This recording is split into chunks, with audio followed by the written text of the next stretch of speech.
Olamlarga rahmat payg'ambar. Anas ibn Molik roziyallohu anhudan rivoyat qilinadi. Nabiy sallallohu alayhi vasallam masjidga kirsalar, ikki ustun orasiga arqon bog'lab qo'yilgan ekan. Shunda bu arqon nima dedilar? Bu Zaynabning arqoni. Toliqqanda osilib oladi deyishdi. Shunda Nabiy sallallohu alayhi vasallam, yo'q, uni yechinglar. Har biringiz tetikligida namoz o'qisin. Qachon toliqsa o'tirib olsin dedilar. Bu yer yuzining eng buyuk ayollaridan biri bilan qilingan muomala va ta'lim berishdir.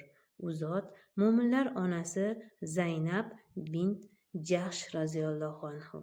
U zot roziyallohu anhudan boshqa ayollardan talab qilinmagan narsa talab qilinishi mumkin edi. Lekin qoidaga xilof qilinmaydi. Albatta, din yengillikdir. Badahqiq.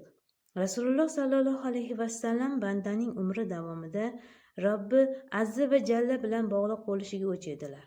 Toki u bir lahza dangasalik qilmasin yoki boshqa vaqt kamchilikka yo'l qo'ymasin, oqsamasin.